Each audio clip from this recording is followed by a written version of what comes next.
যারা শহীদ হয়েছেন সেই শহীদ পরিবার এবং যারা আহত হয়েছেন, পঙ্গু হয়েছেন, সেই সব শ্রমিকদেরকে অবশ্যই ক্ষতিপূরণ প্রদান করতে হবে, তাদেরকে পুনর্বাসনের আওতায় নিয়ে আসতে হবে। বাংলাদেশের শ্রমিকরা চিকিৎসা বঞ্চিত অবস্থায় তাদের শ্রমিক জীবন নিঃশেষিত হয়ে যায়। আমরা আজকের এই সমাবেশ থেকে দাবি জানাতে চাই, শ্রমিকদের জন্য বিশেষায়িত হসপিটাল সরকারের তরফ থেকে অবশ্যই স্থাপন করতে হবে। রানা প্লাজার ঘটনায় যেসব অনুদান এসেছে, সে অনুদানগুলো যেসব সন্ত্রাসীরা, যেসব দুর্বৃত্তরা কুক্ষিগত করেছে, যেসব সন্ত্রাসীরা শ্রমিকদের অনুদানের টাকা মেরে দিয়েছে, সেই সব অনুদানের টাকা সেটা যদি কোনো ব্যক্তি, কোনো এনজিও, কোনো সরকারি প্রতিষ্ঠানের লোক, যে ব্যক্তি করে থাকুক, যারা শ্রমিকের অনুদানের টাকা আত্মসাৎ করেছে, প্রত্যেকটা ব্যক্তিকে আইনের আওতায় নিয়ে এসে তাদেরকে শাস্তির মুখোমুখি করতে হবে। এবং বিচার হওয়া, সেই বিচারটা 12 বছরে হয়নি। আমি ইতিমধ্যেই যেটা ব্যবস্থা নিচ্ছি যে আগামী বছর যখন আমরা এটা পালন করব, তখন দেখবেন যে বিচারের একটি বড় অংশ শেষ হবে। এবং আমাদের যে ছাত্র ভাই বোনেরা আছে, আমাদের সন্তান, যদি ওরা এই দেশ স্বাধীন করার জন্য জীবন দিয়েছে, তারা আমাদের ক্ষতিপূরণ পাওয়ার জন্য আরো একবার না হয় জীবন দেবে।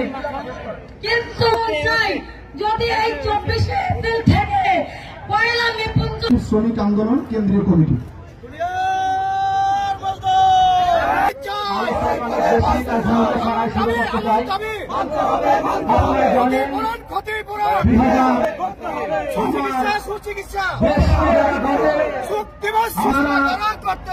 ব্যবস্থা করে, আমার আহারের যারা ব্যবস্থা করে, মুখে আহারের যারা ব্যবস্থা করে, সেই শ্রমিক ভাইরা বাসা থেকে অত্যন্ত আনন্দ সহকারে তারা এসেছিল তাদের কর্মসংস্থান তুলে বলে, অথচ এখন পর্যন্ত বিচার প্রক্রিয়া এগিয়ে যায়নি, কোনো হদিশ হয় নাই। 12 বছর পার হয়ে যাওয়ার পরেও বিচার উপস্থিত হয়েছেন। আহত শ্রমিকদের সুচিকিৎসার ব্যবস্থা করা হয়নি। আমাদের আজকের এই প্রোগ্রামে অংশগ্রহণ করছে মাজার ভাইকে আমাদের মাঝে উপস্থিত হয়েছেন বিবাহিত করে এই রানা প্লাজার, এই খুনি রানার মালিকের বিচারের জন্য আমাদের আর কত সময় অপেক্ষা করতে পারে, বলতে পারেন?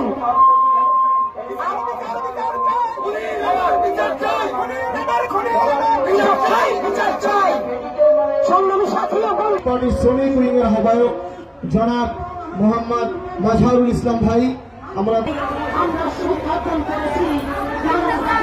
আমি আমাদের সাভার, আশুলিয়া, গাজীপুরের আহত শ্রমিকদের, আহত শ্রমিক ভাই নিহত ভাই বোনদেরকে, এবং আমি একটা কথা বলতে চাই,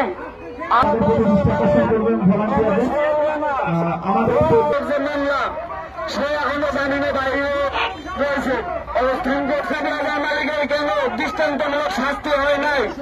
আমি জোর দাবি জানাই, বর্তমান রানাপ্লাজার ক্ষতিগ্রস্ত শ্রমিক ভাই বোনদের পুনর্বাসন সহ সুচিকিৎসা এবং সুশিক্ষা, তাদের ছেলে মেয়েদের জন্য সুশিক্ষার প্রয়োজনীয় ব্যবস্থা গ্রহণ করে আবেদন জানাচ্ছি।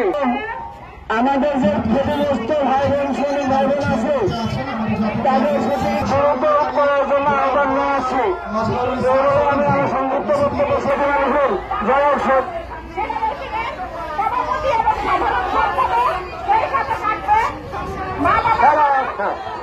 ধন্যবাদ।